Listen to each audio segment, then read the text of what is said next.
Usa ka pagtuo, usa ka tingog, usa ka katawhan.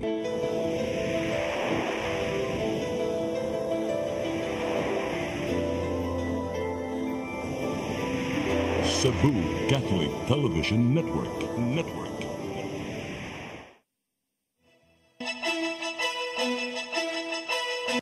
Uluhan sa mga balita sa Sayri 47. Eleksyon sa dakbayan sa Mandawi karong Mayo.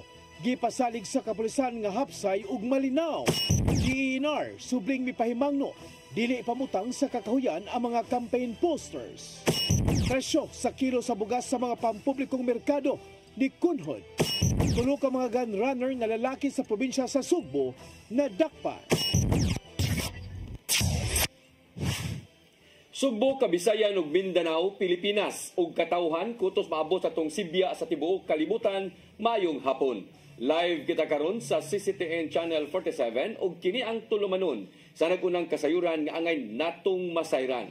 Ako si Dennis Tabar. Tulumanon sa patas ng mga balita ug opinyon. Ako si Danica Cabalias. Kini ang Sayri 47.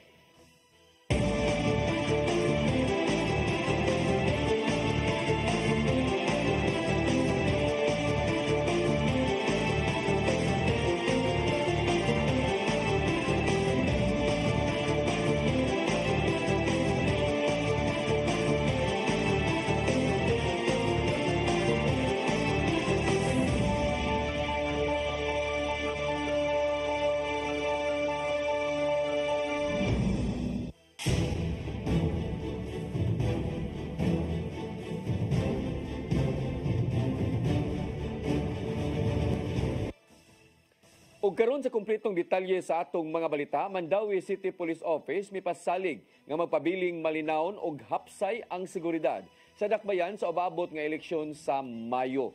Kini bisan pa man og gisaysay sa Commission on Election 7 nga adunay init nga panagbangi sa politika diha sa Mandawi. Ang kasayuran ihatod ni Mary Rose Sagarino.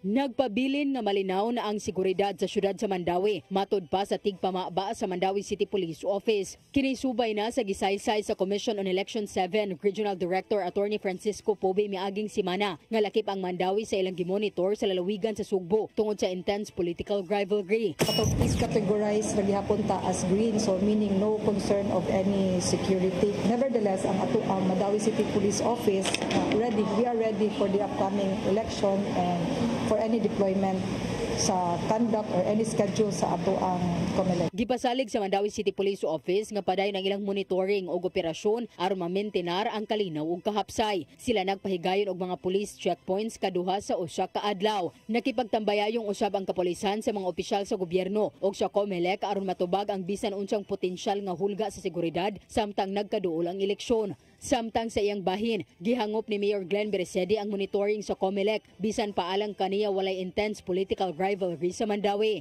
Matod sa mayor nga mahinungdanon ang pagpugong sa bisan unsang dili maayong mga panghitabo o pagsiguro sa malinawn nga piniliay ilabi na sa Mandawi. Apan gihimugatan ni ini nga igo lang nag-iyahay og paningkamot ang matag kampo sa pagpaligon alang sa umaabot nga eleksyon.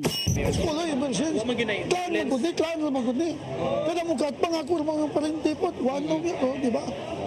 Pero walang tingali sa politika na ang mga pagsaway, ang nanaway po, ang mga trolls naman saan, ang mga politiko aman. Mary Rose Sagarino, CCTN News. COMELEC Lapu-Lapu City nanawagan sa mga national candidates nga makigalayon sa ilang buhatan. Kiniaron magiyahan sa mga common poster areas ug malikayan ang pagbutang og mga illegal campaign materials. Ang kasayuran nihato ni Crystal Joy Pelerca.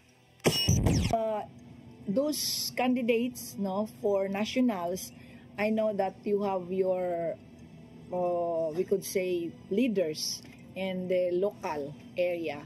So please inform them to have a coordination with the office so that we could tell them na this is the area for your poster. Kini ang panawagan ni Attorney Anjanet Lamban, ang COMELEC officer sa COMELEC Lapu-Lapu, subay sa pagsugod kagahapong adlaw sa kampanya sa mga national candidates. Kini aron nga magiyahan sila sa mga lugar nga gikonsiderar nga common poster areas ug dili na subling mahitabo nga magbutang sila og mga campaign poster sa gibawal nga mga dapit. Ang COMELEC Lapu-Lapu niluwat og listahan sa mga common poster areas matag barangay sa Lapu-Lapu ug gidasig ang tanan kandidato sa pagpabarog og structure nga dili molapas og 24 feet nga mo'y magsilbi nilang common poster areas sa matag barangay. Dugang pa ni Attorney Lamban nga ang pagpanangtang sa mga illegal campaign materials kagahapong adlaw usa na kini ka warning sign sa mga national candidates. Hipuson usa nila ang mga nalangkat nga mga illegal campaign materials apan kung ugaling magpadayon sila sa pagpamutang sa mga lugar gawa sa common poster areas, posibleng mo resulta pa kini sa disqualification. Because what we did karon is simple abatement of the illegal campaign materials. Then we have what we call punitive, no? So pag we go with that stage, we will observe the due process, no? For pagdigapon sila maminaw, then we will be proceeding towards the process of disqualification. Dugang pa ni Attorney Lamban nga lakip nga ma-criminally liable ang mga namutang og illegal campaign posters. Giawhag usab niya ang mga kandidato nga kung himuon nilang environmental friendly ang ilang mga campaign materials tungod kay sagad sa ilang nakuha kagahapong adlaw mga tarpaulins. Crystal Joy Felerca, CCTN News. Department of Environment and Natural Resources 7 kun DENR 7 mipahinumdum sa mga kandidato nga likayan ang pagplastar sa mga campaign posters sa kakahuyan. Gihangop hinuon nila ang gipahigayon nga uplan baklas sa COMELEC. Ang kasayuran ihatod ni Gian Navarro.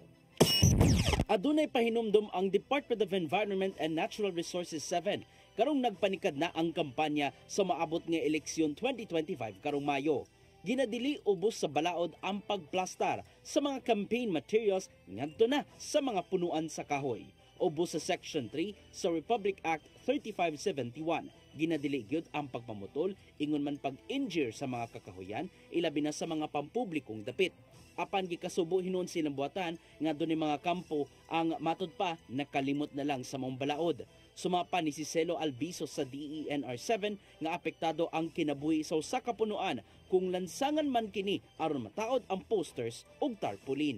Ana kay ginapahigayon in coordination pod with the LGUs, the PNPs nga ato agid gipang tangtang ang kana nga mga improperly installed nga mga campaign material, especially katong gipang lansang, no, kay undoubtedly makadaot gid siya sa ato ang mga kahoy, sa ato ang mga plants, especially og dagko nga mga lansang o dagko nga mga campaign materials ang ilahang gipang install. Isip pa man og nasakitan, gihangop nila ang pagpaningkamot sa mga local government units ilabi na ang Commission on Elections sa pagpanangtang sa mga campaign materials. Daghang mga posters o tarpaulins ang gitangtang nila ilabi na sa mga layo na kaayo sa common poster areas. Gilagway sa DENR 7 ang mga nagpasiugda sa uplan baklas isip mga kaabag. Mga force multipliers o mga multipliers na nato sa mga partners, no, not just kami sa DENR but the LGUs already initiating those things na aware sila nga bawal ni. Mao pahinumdum ang ahensya sa mga kandidato nga mutuo na lang yun sa balaod. Tud kay mahimo kining mareklamo ngadto sa mga hintungdang buhatan aron mahimuan og legal nga aksyon. Our offices are also conducting monitoring sa kaning mga kahoy nga gipang installan, inventory to check and then to conduct data collection as to how many nga ang gipang installed or asa nga mga locations for future, of course, katong baklas na nga pagahimuon. Navarro, CCTN News. Gitanaw lang ni 5th District Representative Juke Frasco ang kayuhan sa mga konstituente hinungdan nga ni pirma sa impeachment complaint batok ni Vice Presidente Sara Duterte. Usa ka semana gikan sa pagpirma Uban sa 240 ka mga magbabalaod, gipasabot ni Frasco nga dili siya buot nga mabutang sa alanganin ang pipila ka mga proyekto sama lang sa scholarship program. Giangkon usab ni Frasco nga aduna siya panagbangi sa mga Duterte sa issue sa Love the Philippines campaign ni adtong 2023. Kinihuman nanginlabot ang mga kaalyado ni Duterte sa pagpangatake kaniya ug sa asawa niyang si Tourism Secretary Cristina Garcia Frasco. Mas gipili hinuon ni Frasco nga sundo na lang ang proseso sa batakang balaod bahin sa impeachment, inay nga makigdebate pa at ubangan sa publiko. Dili ko kaduol sa katong mga ni-support sa ato ang VP. Di gani ko kaduol sa atong VP. Niduol ko niya atong 2023, kanangayo ko og classrooms para sa ato ang lungsod sa Liloan ug sa 5th distrito. Wala man gani ko matagae, no? Muna nga kung pangutan-on gani ko, sa ako ang giunahon kung pangutan-on magani ko, asa man ka mupili karon? Mupili ka sa lungsod sa Liloan, mupili ka sa kalungsuran sa 5th distrito, mupili ka sa mga tao sa 5th distrito, o mupili ka og usa ka personality sa politika. Samtang House Speaker Martin Romualdez mibarog nga gikinahanglang manubag ang bisan kinsang opisyal nga nakalapas sa batakang balaod. Samtang misugyot ang National Bureau of Investigation nga kasuhan si Vice Presidente Sara Duterte tungod sa giluwatan niini nga hulga. Ang kasayuran ihatod ni Gian Navarro. Gihimugatan ni House Speaker Martin Romualdez nga manubag ang bisan kinsang opisyal nga nakalapas sa kung unsa man ang gipangayo sa batakang balaod. Ato sa pagdambong niya sa panagtapok sa Philippine Constitution Association aron handumon ang 1987 Constitution Day. Gitataw niyang dili kini usa ka passive nga dokumento. Sumapa niya kinanglang tumanon ang mga nakalatid, sundon ang iyahang mga mando o tubagon ang mga silot nga ipahamtang gikan mismo sa konstitusyon. Kini ang nimong pamahayag ni House Speaker Romualdez usa ka semana human gi-impeach sa Kamara si Vice Presidente Sara Duterte. Sa articles of impeachment nga gipadala ngadto sa Senado, gipasanginlan sa mga kongresista si Duterte nga nangawkaw sa panudlanan, dili masabot nga kaptangan, pagpanuhol ug ang giingong paglapas sa batakang balaod. Kini bisan pa man og gihimakak sa Vice Presidente og nakit ang pamulitika lang ang nagpalayo sa gitubang nga pasangil, ilabi na ang questionableng paggamit sa confidential funds. Sa laing bahin, gisugyot sa National Bureau of Investigation nga pasakaan og kaso si Vice Presidente Duterte. Tungod kini sa giingong pagpanghulga batok ti Presidente Bongbong Marcos Jr. pinagi sa pag-hire og mopatay kaniya. Ato sa live streaming niadtong tuig 2024, giluwatan kini ni Duterte og mahitabo kana kuno galing mamatay man siya. Sumapa ni NBA Director Jaime Santiago nga kasuhan si Duterte og sedition o grave threat og gitunol na ang mga ebidensya ngadto sa Department of Justice. Gikabot pa ning pagkutlo sa balita ang habig ni Vice Presidente Duterte bahin sa maong issue. Gian Navarro, CCTN News.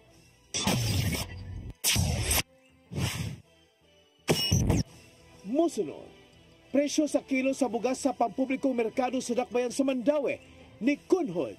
Kana og daghan pa mga balita sa pagbalik sa Sayri 47.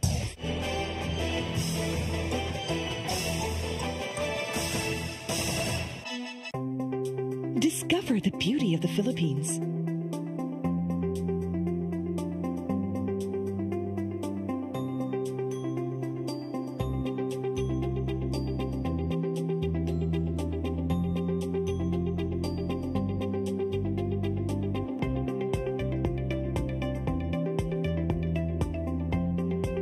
With Philippine Airlines, the country's flag carrier.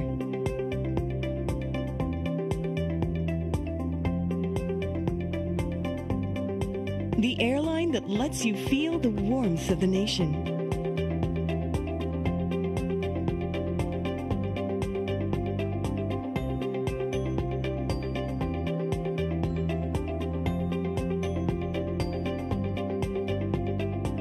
Mabuhay!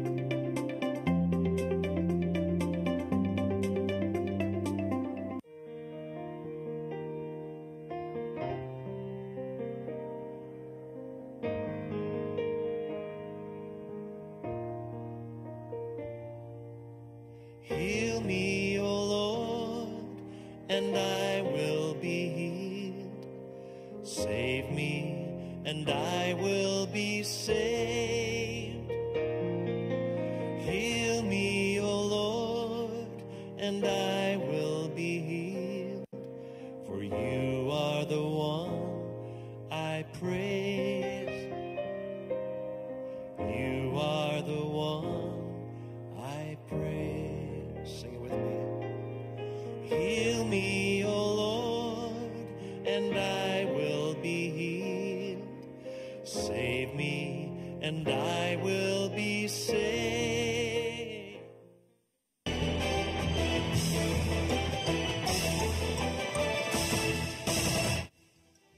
Balik sa ato mga balita, presyo sa matag kilo sa bugas sa pampublikong merkado sa syudad sa Mandawi ni kunhod og piso hangtod sa 15 pesos. Nasairan nga nahitabo ang pag-ubos sa presyo sukad sa miaging simana. Ang kasayuran ihatod ni Mary Rose Sagarino. Nabaghuan si Emily Boto atol sa iyang pagpalit og bugas sa pampublikong merkado sa syudad sa Mandawi. Kinitungod ni minus og moabot sa piso ngadto sa 5 pesos ang presyo sa bugas matag kilo. Aw na may diferensya gid ang bugas man nga ini ubos sa gamay. Oo, diferensya mapalit lang item ba nga ginid pud nimo. Naghinaot si Emily nga magpadayon na ang pag-us-us sa presyo. Sa kasamtangan ang mga presyo sa bugas humay sa merkado sa Mandawi ana sa 40 pesos ngadto sa 59 pesos patag kilo. Pipila sa labing ubos nga presyo mao ang local Broken Lion 40 pesos, Broken Jasmine 43 pesos, Bagong Ani 45 pesos, Iloilo Rice 47 pesos. Kini nga mga presyo kaniadto mokabat sa 50 pesos suma pa sa mga tigbaligya og bugas. Ang kaniadto nga mga taas ang presyo sama sa Jaguar ni ubos usab og 4 pesos ang kilo o ganaan na lang sa 52 pesos. Sa presyo sa bugas mais, miusos usab og moabot sa 15 pesos. Ang kasamtangang presyo ana sa 35 pesos ngadto sa 45 pesos matag kilo. Si Maricar Marquez tigbaligya og bugas ni ingon nga nagsugod ang pagkunhod sa presyo miaging simana. Ang kanang kuha na mo ubos. Siguro ubos pud lang kuha sa supplier mo siguro. Or basin daghan nag-ani. Matod ni Marquez nga ang kasamtangang presyo mao ang pinakaubos nga presyo sa bugas mais sukad niadtong tuig 2022.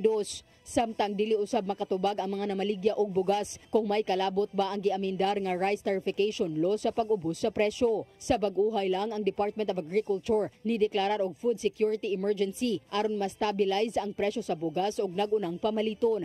Ang deklarasyon magtugot sa National Food Authority kun NFA sa pagbaligya sa stock sa bugas ngadto sa mga LGU o ubang ahensya sa gobyerno sa mas ubos nga presyo o pagtabang sa mga lokal nga mag-uuma pinaagi sa pagpalit sa humay para sa umaabot nga ting-ani. Mary Rose Sagarino, CCTN News. 3,000 ka mga urban poor members sa Lapu-Lapu nakadawat og tag sa 1,000 ka pesos karong adlaw ubos sa AICS program sa DSWD. Gitugtan ra nga makapahigayon og payout ang ahensya sa gobyerno human makakuha og exemption sa COMELEC apan kinahanglang walay presensya sa politiko nga magpapili atol sa payout. Ang kasayuran ni Hato di Crystal Joy Pelerca. Nagtapo karong adlaw sa Hoops Dome sa Barangay Gunob, Lapu-Lapu City ang 3,000 ka mga benepisyaryo sa Assistance to Individuals in Crisis Situation kun AICS program sa Department of Social Welfare and Development kun DSWD alang sige pahigayon nga payout. Ang mga benepisyaryo mao kadtong mga urban poor members nga nagikan sa 13 ka mga barangay sa mainland ug usa sa Olango Island. Sila mao kadtong mga gagmay og income ug walay mga trabaho. Matag usa kanila nakadawat og tag usa ka libo ka pesos. Sa pagtuo sa mga benepisyaryo, mas dako pa sa mong kantidad ang ilang madawat. Usa na ni ana si Jeneline Toyor, 33 anyos, gikan sa Barangay Bangkal nga miyembro sa Kasha Bangkal Urban Homeowners Association, kinsa maoray nang inabuhi para sa iyang pamilya. Matod niyang gipahibaw lang siya sa ilang association president nga usa siya sa mga benepisyaryo sa mong programa ug igo lang siyang ni-comply sa mga gikinahanglang rekisitos. Partial na po na doon ng 3K, pero di na pagin siya sure ako na siya. Ipasabot ni Attorney Apple Colados, ang Chief of Staff sa buhatan ni Congresswoman Cindy Chan, nga bisan ang pondo sa mong programa nagikan sa buhatan sa kongresista, apan nakadepende na sa DSWD kung tagpil ang ilang iapod-apod ngadto sa mga benepisyaryo. ang 3,000 wa mi kay bawasan na nila gikan ng nilang 3,000 but dili man ang office niko ang mag-hold sa money mo distribute si DSWD man directly so makita gid nila nga diretso 1,000 ning ihatag ni DS nila dili 3,000 kuan kana mo vary gyud ang amount sa AX wala gyud giingon si AX guidelines nga dapat kani ang minimum dapat kani lang imong ihatag ana. Hinuon bisan sa nadawat nga kantidad gikalipay gihapon kini ni Jeneline. Ug tungod kay miyembro man siya sa asosasyon, gikasabutan na usab nila nga ang 500 pesos sa ilang madawat ila kining ihatag ngadto sa ilang asosasyon aron nga magamit sa ilang sabutan nga proyekto. Okay raw mas kay pila basta laan lang. Okay raw mas kay pila basta laan lang. Butyag usab si Attorney Colados nga niadto pa unta ning nilabay nga tuig ipahigayon ang payout apan naabtan sa cut-off ang DSWD. Dugang pa niyang dili hinuon kini masulod sa election ban tungod kay nahatagan og exemption ang DSWD gikan sa COMELEC. Nituman usab sila sa guidelines nga atol sa payout, walay presensya sa bisan kinsang kandidato nga magpapili karong umaabot nga eleksyon. Technically, ma'am, di siya makuha sa election kay nama exemption si DSWD nakuha from sa COMELEC. Pero kung makabantay mo, wala tayong mga postura nga gipangbutang nga mga naong if you can kuan kay tungod bawal man siya sa guidelines. So kung makabantay sad mo nga wala sa mga kuan karon mga kandidato tungod kay dili pwede mo sugod og payout nga na mga kanay mga kandidato. Crystal Joy Felerca, CCTN News. Presidential Commission for the Urban Poor naninguha nga mabag-o ang panglantaw sa katawhan bahin sa ayuda. Mao nakigalayon sila sa pipila ka mga ahensya sa kagamhanan aron madasig ang mga matabangan sa pagpaningkamot. Ang kasayuran ihatod ni Gian Navarro. Kapila ng nasunugan og panimay si Alberto Medalye, taga Barangay Mambaling, syudad sa Sugbo. Apan human sa insidente, giatagan sila og hinabanggikan sa LGU ingon man sa ubang mga hingtungdang ahensya sa gobyerno. Gipay muslan niya among hinabang sa pagpalit og mga housing materials nga may tinguha sa pagpanghatag ni ini. Pag nag-build ko sa balay, o niya kanang ikuan ako sa mga trabador, ya palit ko mga kaiman, mga ikuan sa balay, kanang halog material sa balay, para nang halog block, minto, kanang mga kanang parakuan sa atop, ana. Inaw man noon nga sama niya gamiton usab sa ilang mga silingan ang nadawat nga hinabang sa saktong paagi ug dilihayan sa yangon sa laing butang. O kini magitinguha sa Presidential Commission for the Urban Poor nga mas mapaymuslan sa mga tabangonon ang serbisyo nga ilang gihatag. Ubos sa pagdumala sa commissioner nilang si Reynaldo Galupo, gisiguro nilang mabag-o ang panglantaw sa katawhan bahin sa ayuda kay nakit-an niya kini isip tinapulan o politikal nga matang. Pinapatay namin yung salitang ayuda sa PCUP at sa DOLE. Hindi kami nagbibigay ng ayuda. Ang mga ayuda ay para lamang sa politiko. Ito ay gawain ng mga ahensya na mandato namin. Usa sa mga taha sa PCUP, mao ang pagpangita sa mga kabus kung urban poor nga hatagon ng tabang gikan sa gobyerno. Maong nakig-alayon sila sa pipila ka mga ahensya sa gobyerno sama na lang sa Department of Labor and Employment aron makahatag og panginabuhian. Gipatuman nila ang livelihood program alang sa mga deserving nga kabus diin ipaubos sila sa training una pa ihatag ang maong tabang. Kaya nang ibigay sa akin ito ng DOLE kasi hindi naman kaya ni-identify ng DOLE sa buong Pilipinas sino nangangailangan eh. At nagkataon na yung mandato ng PCUP, yun ang trabaho. I-identify kung sino yung mga mahihirap na yan. So, to be exact, kami yung direct link. The field office, we're the one who received the proposals, we reviewed, we assist the beneficiaries, and then we will evaluate. After evaluation, we give recommendation to the regional office. So the regional office and the regional project monitoring team who will approve or who will recommend to the regional director.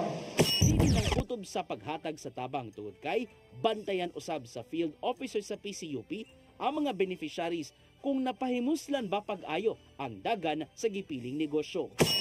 I-ensure nga dili siya mahok sa wala no kay effort kayo ni labi pa sa among commissioner no coming from Manila lupad dire and it's true nga siya mo yung commissioner nga nakahuna-huna ini nga hands-on kayo nga motrabaho. Tambag naman sa PCUP nga to sa mga kabos nga makapahimus sa mga programa nga maningkamot og madasig sa gihatag atabang aron hayan makahawas sa ilang kahimtang. We will teach them, ibabalik natin yung dignidad nila. Diba? We're giving them assistance in the same token, in the same manner, we're giving them a sense of dignity. No, hindi na tama yun. Meron namang nego card. That's the very purpose and the essence of this project. Navarro, CCTN News. Mayor Raymond Alvin Garcia ni mando nga ipatangtang una ang road barrier sa gitukod nga Cebu Bus Rapid Transit Project. Kinahanglan kining mabutang ug makita sa mga motorista kung hapit nang mahuman ang proyekto. Ang kasayuran hatod pagbalik ni Gian Navarro. Nimando si Mayor Raymond Alvin Garcia nga tangtangon sulod sa 48 oras ang mga road barrier sa Cebu Bus Rapid Transit Project sa Habig Susmena Boulevard, Dakbayan sa Sugbo. Kini ang resulta sa nimong inspeksyon nilang Garcia o mga nagdumala sa CBRT human nakabalita sa mga nitumaw nga aksidente sa mga dapit ning bag-uhay lang. Matudiya nga dili una ikompromiso ang kaluwasan sa mga pasahero ug motorista tungod sa mga gipambutang sa dedicated bus lane. Mao misugit siyang tangtangon na lang una among babag samtang wa panahuman ang proyekto. We just wanted to have a more proof of concept pa. So ina namang nabuhat okay na. Di na ta mo unya na lang yun nga doon lang yun ang pag-operate sa bus. And this will really be used as a dedicated lane for the buses. Ipasabot hinuon ni Garcia nga gituyo ang road barrier aron himong dedicated lane gyud sa mga bus nga gamiton sa BRT. Wala pa ko'y package 2, napay package 3, wala ko'y package 4. So I don't know when they will already start to utilize package 1. That's when they will already install it. Dason usab di CBRT Project Manager Engineer Norvin Imbong nga dali ra hinuon ang maong pagtaod sa road barrier itandi sa naandan nga sementong porma. Karong hapit na mao man ang package 1, hatagan una nila og pagtagad ang ubang bahin sa mong mega infrastructure project una pa ibalik. Principio good sa bus rapid transit, doon na siya segregated lane, kananduha northbound o southbound. The moment na butangan na siya o kanang segregation, wala na ilaing vehicle nga makasudya, bus na lang yun. Mo na nga paspas na kayo makaibaw na ka kung kanaka sa kaoras sa mabot dito tungod kay wa na may kuan. Ikaw naman lang sa tunga, ang bus naman lang. Gawa sa katukuran sa mga istruktura, gitrabaho karon sa mga proponents sa CBRT project ang mga bus gagamiton nga mauray makaagi sa dedicated lane. Sa ding gipangutana kung kanus ang magamit dinhi sa Sugbo, kini na lang ang gitubag ni Imbo. This year, di ko pa. Posible siguro by the end of the year, pero di ko pa sa dagan sa Ian Navarro, CCTN News. Laumang masugdan sa dili badugay ang katukuran sa bag-ong headquarters sa Cebu City Police Office sud sa Camp Sotero, Cabahog. Kini mo'y gipahibaw ni Mayor Raymond Alvin Garcia ngadto sa mga sakop sa CCPO atol sa ilang command conference kagahapon. Suma pa ni Garcia nga mahitabo ang groundbreaking ceremony karong Pebrero 20 uban ang hipi nga si Police Colonel Enrico Figueroa. Nasairan nga gigahinan sa city government ang pagtukod sa bag-ong CCPO building og 50 milyones ka pesos. Pinasubay kini sa tinguha sa mayor nga ilhon ang Cebu City Police Office isip Cebu's finest. Giuyunan sa Catholic Bishops Conference of the Philippines ang alternatibong bersyon sa Maghimaya ka Maria sa pinulungang Filipino. Aprobado sa CBCP ang Ave Maria gikan sa naandang Aba Ginoong Maria atol sa nakalabay nilang plenary assembly. Suma pa ni CBCP Secretary General Monsignor Bernardo Pantin nga mas haom ug tukma ang Ave Maria gikan sa orihinal nga Latin text.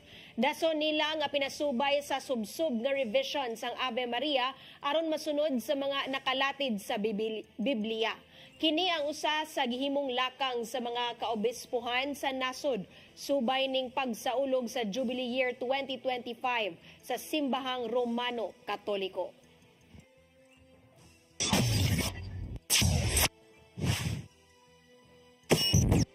Mosunod, tulo ka mga gun runner nga lalaki sa probinsya sa Sugbo na dakpan. Kana og daghan pa mga balita sa pagbalik sa Sayre 47.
makita pa mong gusto para internet sa kong anak, ma'am. Ay, wala na yung problema. Pag-Sinisibu! Sinisibu, Sinisibu. For your internet connection. And for the signal of your cable TV. So fast and straight that transmission to your home. Sinisibu! Sinisibu, Sinisibu. Offers you to have fiber optics. For your viewing experience, perfect and clear, so fine. So great and affordable for you to enjoy. Sinisibu. Sinisibu Television Network Incorporated offers fiber to the home broadband internet bundled with fiber to the home cable TV connection. Sinisibu Television Network Incorporated with its operation in Metro Cebu and the whole province of Cebu soon. And affordable for you to enjoy. Sinisibu!